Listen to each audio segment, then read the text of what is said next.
Welcome back to Vinyl Latte, where the coffee is hot and the records, they're even hotter. I'm your host, Louis V, and today we are going to be diving into some essential spins. These are albums that every music lover needs to experience, from jazz legends to modern pop icons. I've got a mix that's sure to stir your soul and get your toes tapping. So grab your favorite cup of brew. Let's sit back, relax, and get spinning.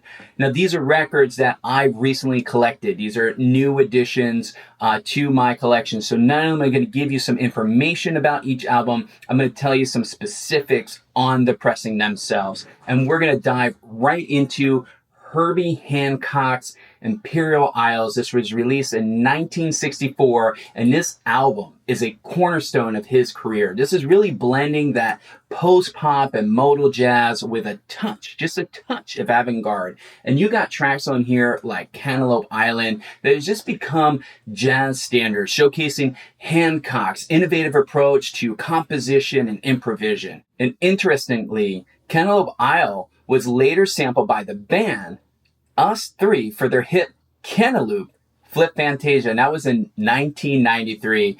And quite frankly, I think that's one of the best tracks, right? One of the best tracks, jazz tracks, ever recorded that has like this hip hop blend on top of it. If you're not familiar, you've heard the song Flip Fantasia. It's very catchy, very good riff and beats to it, and quite frankly, just an all-time classic hit.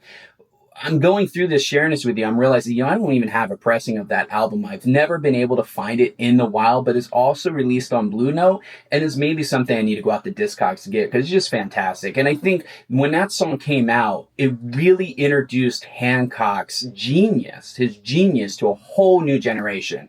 But this album isn't just about pushing musical boundaries. It's about creating a cohesive, immersive experience, and that's what you get when you drop the needle on this particular album. You got Hancock's interplay with his bandmates. You got Freddie Hubbard, you got Ron Carter, you got Tony Williams, and there's just nothing short of spectacular, making Emerald Isles a timeless, just simply a timeless piece in jazz history. Now, this particular pressing is from 1985. It's remastered, reissued in stereo. It's a Euro press. It's on Blue Note, and it's on Cadre Rogue audiophile editions. This is a DMM, a direct metal mastering, and it originally did come with an Obi strip promoting the series, but unfortunately now it's been lost to time. Now, this particular one is in awesome, pristine, mintish condition here, internally and externally, and I'm super stoked to find that and add it to the collection.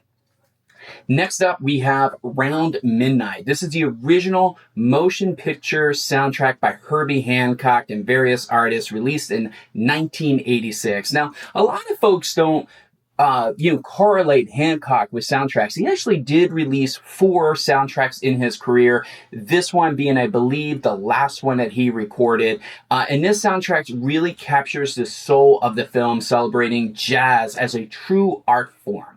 The standout track here is the title track, is Round Midnight, which pays tribute to jazz legends who inspired the movie. And what you might not know, and I didn't know this until I was reading up on this album, is that the film starred real-life jazz saxophonist Dexter Gordon. Now, isn't that just so cool? Not only did he perform on the album, but he actually won an Academy Award for Best Actor on the film itself. I just think that's just such a cool thing in history.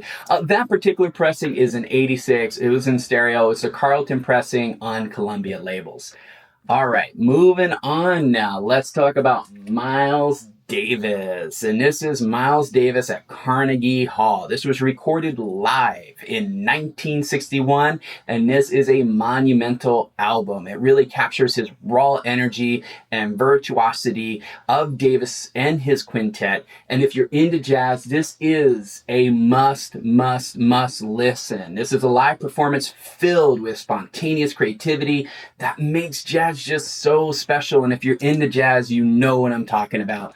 And their rendition of So What, which is the first track on the album, So What, is just electrifying. And one of the cool things about this album is that this concert was actually a benefit for the African Research Foundation. And in the audience that night, you had stars, just mega stars. You had Marilyn Monroe and Marlon Brando. So just think about how historic this recording and the audience is on this album. I just think that's super cool. To me, it's holding a piece of history in my hands. This particular record is super, super clean. Really, really, really excited to have it because it is a 1962. This was electronically rechanneled for stereo. It's on the Columbia 6i. And what's really cool with that is that this was released during their transition from the 6i to the 2i. So they ran the 6i's from June to July in 1962. And then they did the 2i's from June to July of 1963, right? So they actually were in transition. So you have this same particular pressing with two different label types, and the rare one to find is that Columbia 6i. And I found that Columbia 6i, and this pressing is mint. The cover is in phenomenal condition. The record looks like it's never been played. Whoever owned this record previously, you can tell was just a lover of music, lover of jazz, and just treated the record just amazing. Next up, it's another jazz album, and then we're going to switch to a little bit something different. We're going to take a break of jazz, but we're going to get back into jazz. But this is Art Blakey's and the Jazz Messengers. This is Like Someone in Love, and this was released in 1966, and quite frankly, it's just another gem in the jazz world. This album showcases the band's chemistry between Blakey and his band, especially with talents like Lee Morgan and Wayne Shorter. The title track just beautifully mixes smooth melodies with drive-in rhythms. And what you might not know is that Wayne Shorter, the tenor sax player on this album, later became a key member of the famous jazz fusion band Weather Report. And I'm sure you probably heard Weather Report for right? So I just think that's cool. I think it's cool how you can see these musicians kind of, their career sort of evolved after creating such a music timeless classic like this particular album is. This record itself is from 1988. It is a reissue. It is in stereo, and it is on Blue Note labels. Now, I said we're going to be taking a break from jazz. We're going to be switching to something else. And quite frankly, this next artist, I do have a couple albums I'm going to show with them. So if you're not a fan, hang in there, maybe skip a little bit ahead. But I do think this is an opportunity for you to learn something special about this artist, maybe even have you consider listening to them if you never have before. So I'm hoping you stick with this so far. And that is, as we switch gears, we're going to be talking about Passenger's Runaway. This was released in 2018. This is a folk pop gem and is packed with heartfelt stories and hooks that just really stick with you. So if you like folk music and you like pop music, give this one a shot. I think you're going to like the blend. Passenger just does that like nobody else does. And you got the tracks on here like Runaway just really show off Passenger's talent for just spinning songs that just like really hit you where it feels. And here's a little bit of an interesting tidbit.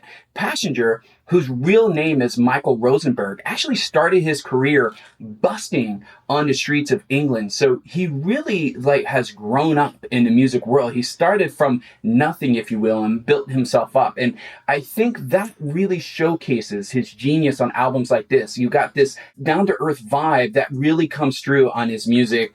And I think that's what I really like about him. When you learn a little bit about him as an individual and what he's been able to accomplish, you start appreciating the music a little bit more. At least that's how it was for me. This is a 2018. This is a Europress Black Crow Records. It is a gatefold. It is 2 LPs as deluxe version. That deluxe version gives you an exclusive art book. It also has the 2 LPs, as we mentioned. The first LP is the full album, and then the second LP is 10 live acoustic versions of those album tracks that were recorded across North America in April of 2018. So I just think that's a cool little benefit to have. And I'm a sucker for acoustic renditions of songs, so I really like the bonus track on that album. I think that's better, honestly, as a bonus album to get acoustic versions than it is to give me like rarities or B-cuts, right? I'd rather have songs I love just listen to in a completely different format, version, if you will, or different take, than just to hear the same thing, maybe a different cut or the original cut or the pre-studio edited, modified for radio cut, right? That's just me. Okay, onwards to Passengers, All the Little Lights. This is from 2012, and it is honestly the real gem. This is probably the album that you're most familiar with. Has that hit. The song that you definitely probably know is Let Her Go. It's featuring Ed Sheeran, which Ed Sheeran is kind of a household name in music, right? And this has really became a worldwide anthem with deep lyrics and just catchy tune. You got so many artists just covering this song, and this album really put Passenger on the map. Quite frankly, it really put him there from the folk pop scene, really, and that's honestly because of Let Her Go. I mentioned that's been covered by so many artists, and it's even actually been featured in big Super Bowl commercials as well. So I think that just shows Passengers kind of like, wide-reaching impact that he has had on music. This particular pressing is the 2023, it's UK pressing, Black Crow Records. It is the 10th anniversary edition. It's on Sunrise Yellow vinyl and includes an inner lyric sleeve. So instead of going to Genius to get your lyrics, you can just pull out the sleeve, spin the record, and carry on. Okay, my last album from Passenger, and then we're going to get back into some jazz here, is Young as the Morning, Old as the Sea. This was released in 2016 and is just another standout album. The title track and the songs like Anywhere really capture his knack for mixing personal songs with universal themes.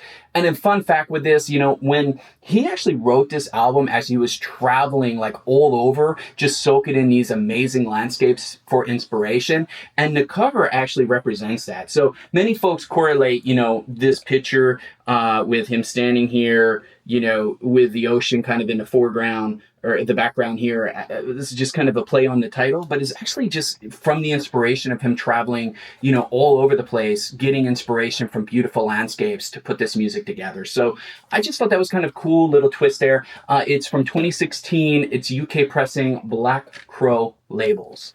Okay, we're going to get into two albums from a series that, quite frankly, I'm going to tell you a little bit about the albums themselves, and I'll give you details on the pressing, but I'm not going to get into how they sound. Quite frankly, I think you can now go on tons of YouTube videos and get how these two records sounds, and they're starting to become a big deal. It's funny because I think when this series first started, I was like one of the first people to actually cover this series, to talk about the first album in the series, and now I feel like every YouTube channel I view are starting to talk about these albums. So I don't know. I just thought that was kind of cool. But what I'm talking about is, of course, the Pablo series. This is Count Basie's Farmer Market's Barbecue. This was originally released in 1982, and this album is a fantastic celebration of big band jazz that just makes you feel so good. You got Basie's piano skills along with his orchestra swing that just make this album a joy to listen to. And Basie was just simply famous for his laid-back piano style where he could just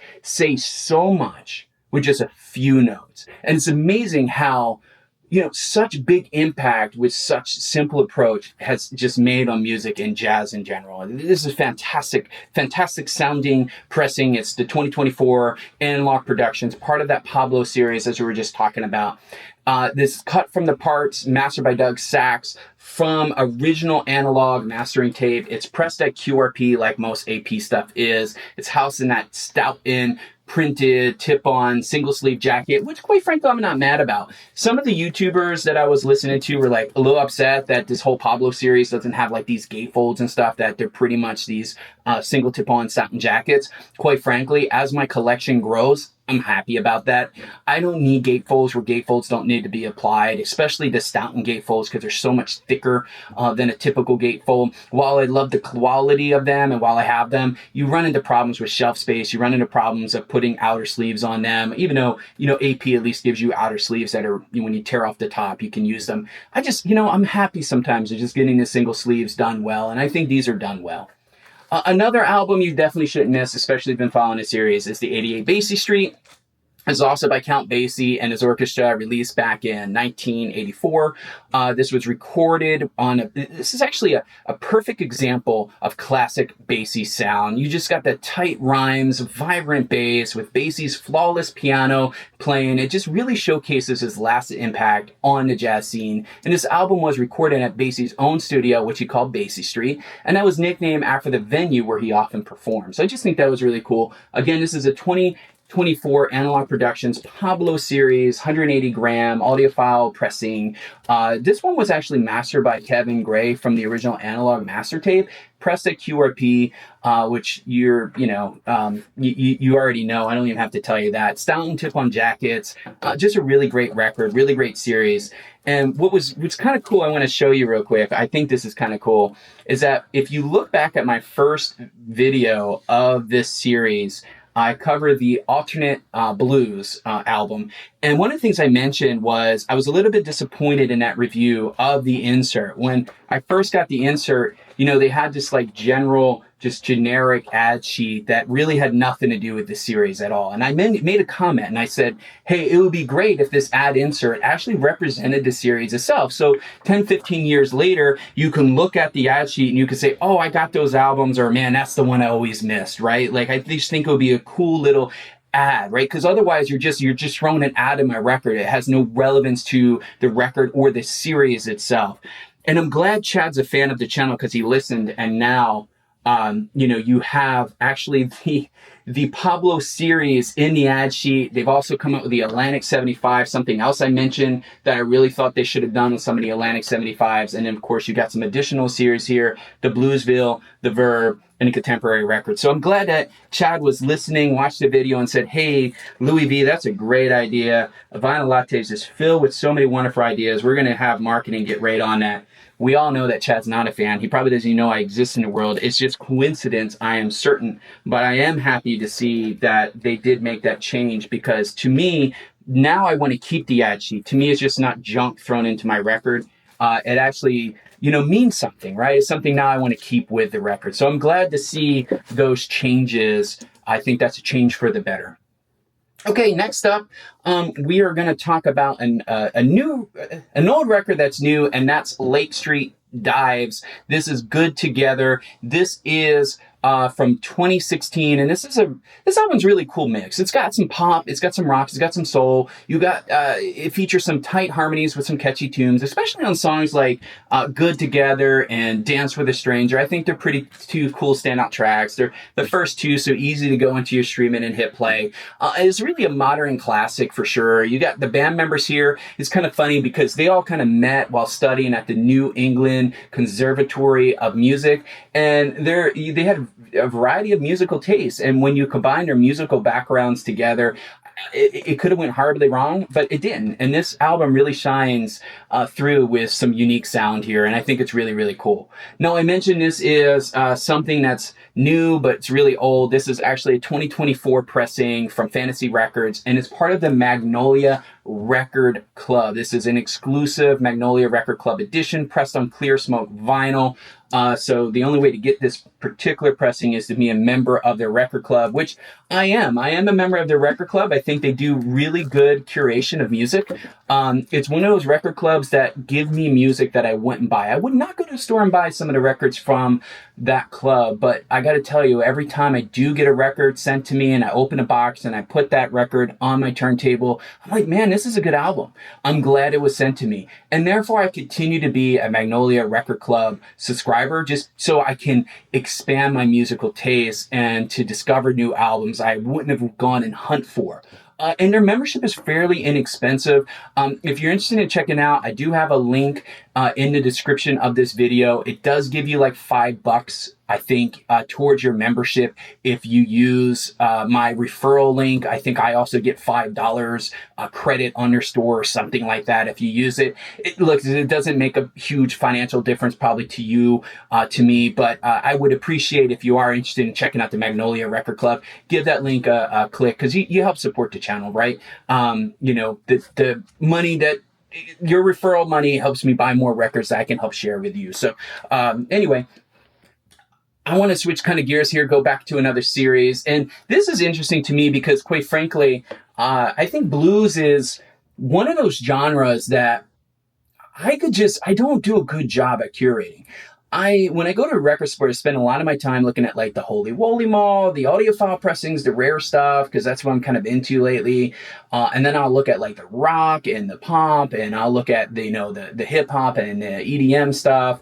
I don't spend a lot of time in things like bluesgrass, country, oldies, and sometimes I should. Sometimes I should because that's where my collection lacks the most. So when this series was announced, I was super excited, and I'm like, this is a great way for me to expand my curation. I know all the albums are going to sound fantastic. I know they're all going to be banger albums just because of how the curation's being put together. And the series I'm talking about specifically is the Bluesville. And this is the first of the series that came out. This is John Lee Hooker's Burning Hell, originally released in '64, and it's a raw, powerful blues album. This has Hooker's deep, gravelly voice with this gritty guitar, and they just work to create this intense, atmospheric image that just captures the essence of blues. Hooker is often recorded with just a single guitar with minimal accompaniment, relying on his simply powerful voice and rhythm to drive the music. I think that really showcases super well on here. And this album is the 2024. It's a co-label with Kraft and Riverside, and it's part of that, Bluesville acoustic sound series in partnership with Kraft. It does include the blue Obi strip here and his House on a Tip-On Jacket. And I'm just really excited about these albums. I mean, they sound amazing. Well, I only have the one so far. I've pre-ordered 3 others. I think there's 4 total or something like that.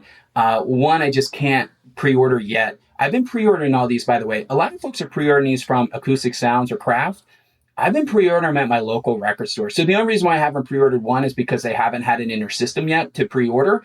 But a lot of folks don't think about that. When you come out with some of these series that you're really interested with, you can connect with your local, and they can usually get them on pre-order for you, and you get them the same day that they would get shipped to you. And sometimes you get them faster because you get them the day that they're released versus waiting for the album to get shipped to you, which in some cases can take a few days, if not a week, depending on where you are and how difficult it is to get the record. So something to think about. Something to think about is to talk to your local about pre-ordering things like that. Okay, I'm a 90s fan. I'm 40 some years old. And, the 90s was kind of an important time for me in music. And so I love collecting 90s music.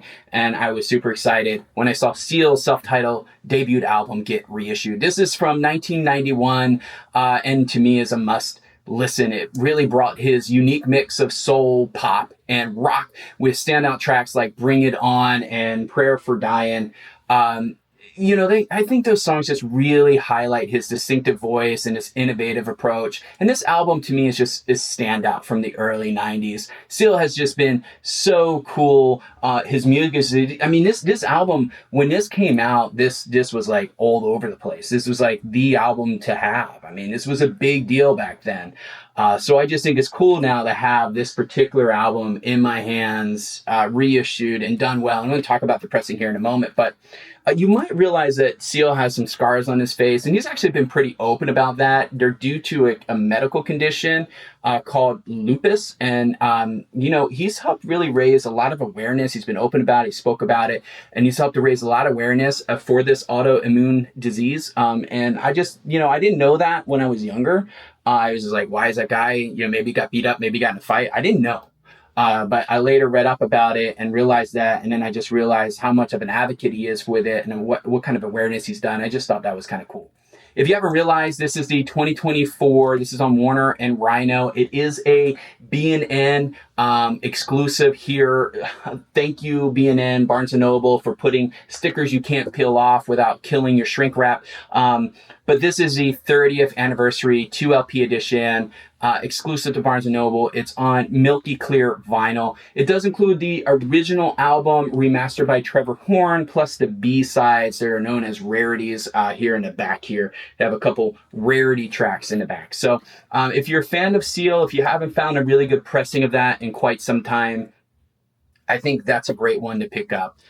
Okay, Khruangbin's Sala. I actually featured this album on my channel not that long ago, but I'm going to tell you why it's back on. But if you missed the original kind of 411 on this was originally released this year. It's 2024, and is a mesmerizing mix of psychedelic rock, funk, and world music. The band's incredible instruments and atmospheric soundscapes really just create this unique listening experience that honestly just takes you to another world. It takes you just out of your mind. You put this on and you're just transcended to a completely different place mentally. And that's what I love about Khruangbin's music in a whole. It's transformational.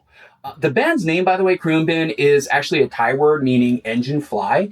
And it really reflects on their love of, Thai funk music from the 60s and 70s. Now, the reason this is back on is that this is the 2024 Dead Oceans. This is the black vinyl. So I pre-ordered one of the exclusive pressings from Turntable Labs. It had the cool die cut cover and it was colored pressed vinyl. And the cover and stuff was awesome. I love how the window changes or whatever when you slide it out. That's really, really cool. What I wasn't happy with was the quality. When you drop the needle on that pressing, it was noisy as all get out. And Khruangbin's music needs silence. This is one artist that you need dead quiet wax to enjoy, or plastic, but you need dead quiet vinyl to enjoy. That wasn't the case with the color pressing. And I did some research on Discogs and I realized that virtually every single color pressing has suffered from horrible surface noise. And I hate buying variants when there's not like a reason to do so, when there's no exclusivity around it, when there's no additional artwork or things about the band or something to make it collectible, or just because the record is a different color, to me is just, I don't care. Give me new music, give me something else that makes me, give me a different mastering, give me a different way to listen to the record. But this is a new record that I had to buy, again, black vinyl, because that seemed to, based on Discogs, have the least surface noise out of them all. I haven't dropped the needle on this one just yet, so I can't verify that. But that's why I bought it. I tell you, it's the second album this year I had to do that. I bought the Dave Matthews Some Devil album, exclusive pressing from D&B's website. Limited edition, colored vinyl press, blah, blah, blah, blah. I bought it and it has surface noise. And I'm not the only one that suffered from that. There's, again, on Discogs, and surface noise. I need to go look at the standard, generally available black pressing. And it's like, it sounds amazing. It's crystal clear. Best album in my collection, blah, blah, blah. So I bought that one. I had to buy that one, black album. Just to try to get a good pressing of it. So I tell you, man, I'm getting a little bit tired of these exclusive pressings, limited edition pressings on colored vinyl that just sound like crap. I'd rather have standard old, cheapo, black pressed vinyl that sounds phenomenal than to have something that just for what? Because it's worth double, triple the price after it's sold out? I don't care about the value of the record in that regard. Like, I'd rather have a record that sounds good that is worth less in my collection than one that's worth more but sounds like crap. Who's got time for crappy music? I don't. I'm just getting a little bit tired of all these variants, especially when they're not pressed well. So it was a little bit of a rant, I guess. So if you made it this far, you're getting the rarest of the rare. These were the pinnacle of latest grabs here. These are the highlights. These are the ones that I hope you stuck around to see. And the first album I want to share with you is Guns N' Roses' Lies. Now, you rarely see this in a record store. You really do. This was released in 1988, and it's raw and gritty album that just perfectly captures the band's rebellious spirits. You got tracks like Patience and Used to Love Her that show off their knack for just blending hard rock with acoustic sounds. The album does have one song, though, that quite frankly caused quite a bit of stir when it came out. And that's the song One in a Million, which kind of underscores the band's provocative nature. And I'll tell you, has not fared well in the test of time as well. So kind of maybe a black mark on the band's history to have such a song. When I read up on it and I was reading why the lyrics were where they are, I kind of get it. But still, man, like, no. Like, you just, I don't know. I'm going to leave it alone because if I think about that particular track, it makes me dislike Guns N' Roses. And Guns N' Roses have so many great songs that I don't want to dislike them. This particular one I picked up just because You just don't see this every day. This is actually an OG. It's a 1988 Griffin Records. The album actually includes, on the backside here, it advertises it, but it includes previously released material from their EP Live Like a Suicide, which was independently released on Uzi Suicide Records. So where you're looking for the tracks and stuff, which you might not know if you're not familiar with this album, is that this newspaper ad is actually all the track names of the album, and they just kind of turned them into news titles. So I just thought that was kind of a cool approach to an album. I just wish it didn't have that black scar with 1 in a million on it. Okay, the last album is an album that if you're a jazz fan, you're going to have this particular album in your collection, but there's a reason why I'm super excited about this, and probably out of all the records that I got, this was the one that I paid the most for.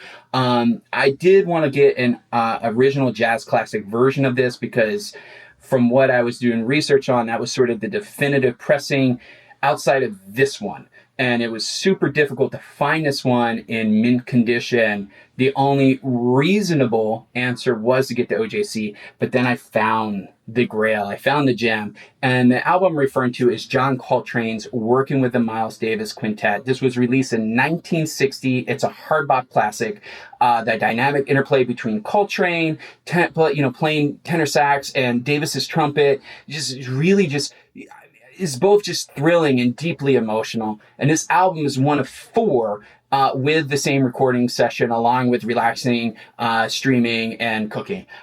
This particular pressing, the reason I'm so excited about it is that it is the 1960 Prestige yellow and black labels. This is the mono deep groove cut. It was recorded at the Rudy Van Gelder studio in Hancock, New Jersey. And it is mint. It is absolutely gorgeous, gorgeous record. Little 2 specks of dust there. But a gorgeous, gorgeous record. No marks, no superficial marks. It looks like this album was never played.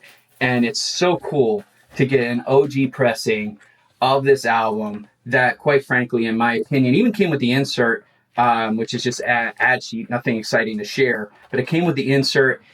Even has a 1960 record store smell, that musty basement mixed with cigar smoke. But other than that, I mean, it's just gorgeous. It's a gorgeous pressing, fantastic shape. And it is, to me, the definitive version of this particular album. So I'm super, super happy and thrilled to add it to the collection. Okay, carrying on now. We're going to get into a little bit of Huey Lewis and the News. This is a self-titled album from 1980. It's packed with catchy pop rock hits. You got songs like Some of My Lies Are True, really capturing the band's energetic and just kind of feel-good vibe. And this was before forming the News, Huey Lewis was in a band called Clover, which actually backed Elvis Costello's debut album, My Aim Is True. So just kind of cool little fact of history, if you will.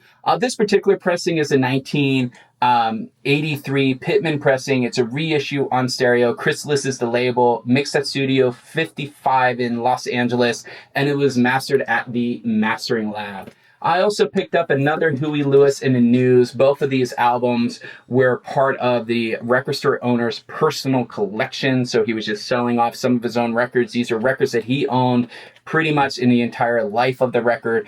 So they're all in just super, super great shape. The album covers are the ones that probably have a little bit of the worst wear, but the records themselves are in great shape. And the reason the records are a little bit worn is because he didn't have them in sleeves, I guess, when he had them stored. Anyway, Huey Lewis in the News. This is Small World, released in 1988, and it kind of keeps up with their streak of catchy hooks and really those upbeat melodies that they're just known for. The standout tracks are actually the title song. You also have Imperfect World is another great song. And these tracks just really show off the band's versatility and talent for creating memorable tunes. The album does include a cool collaboration with the very famous jazz saxophonist Stan Getz, and you can visit that track on the Small World Part 2. So give that a spin, give that a stream if you're a Stan Getz fan. I think you'll really enjoy it. That is from 1988. It's a promo. Oh yeah, let me show you. This is a promo on here. I thought this was really cool. It's actually stamped right in there. It says for promotional use only. So this is a promo release. It is direct metal mastered, and it's on the Chrysalis label as well. So again, just really clean record. To me, it was fun ads to have. I know Huey Lewis in the News you can almost find in any record store, but I just thought these were cool, and coming from the record store owner himself and being able to cherish and take care of those records, I know where they came from. You know what I mean? And I know they weren't abused. I know they weren't thrown around craziness. The records are pristine, so I'm just really happy to have it. And this last and final record also came from the record store owner's personal collection, and quite frankly, I think is an underrated album, and goes back to the 90s, which again is a genre I just love collecting, and it's a challenge to find good records from the 90s just because of the whole conversion to CD at that time. The album I'm referring to is Hootie and the Blowfish, Fairweather Johnson. This was released in 96 and is a great follow-up to their smash hit debut. This album is just filled with just heartfelt lyrics and the band's signature kind of rock pop blend with the standout tracks here, like you got on here Old Man and Me, Tuckerstown. And, you know, people probably don't know this, but I thought it was a fun fact. Maybe if you're a super mega fan, you do, but for the general public, you don't. Hootie and the Blowfish, their name comes from nicknames of two of their friends, Hootie and Blowfish, the Blowfish. So that's actually how they got their name. I think it's cool that Darius and all them would just come up with a way to like include their friends in their fame. I wish somebody would come out with a band called Vinyl Latte, and I can be sitting here grinning ear to ear every day, every time I hear about them, or some YouTuber or somebody talking about that album. I thought that would be cool. Hey, if you're trying to start a band, let's talk. Anyway, this particular one is from 96. It is first pressing. It is on Atlantic, and it is mint. It looks like it's never been played. It's super, super clean. Couldn't ask for a better example of this particular album. So that's all for today, folks. That's all I have to share with you. I got plenty more records to come. So if you enjoyed this and you enjoyed exploring these classic albums or discovering new favorites with me, don't forget to hit that like button and leave a comment below. I love to hear from you. I shared with you some of my new albums. Share with me some of yours. Share with me your last album you bought, or maybe the last couple albums you bought. I would absolutely love to hear from you and hear your thoughts and suggestions for future albums. What some of you don't know is my want list gets built because of your recommendations. When I read in the comments that you love an album, or you say, hey, if you like that album, you should check out this one, I tend to hunt for them. I tend to add them. I tend to believe in the community and you on making recommendations for future albums. And I'll tell you what, if I seek out your album and I feature it in a channel, I'll definitely give you a call out, a shout out for making a recommendation. So I think that'll be a cool way for us to interact in the future. Until next time, keep spinning those records. Enjoy that cup of coffee. Enjoy the music. And I'm going to see you on the next video.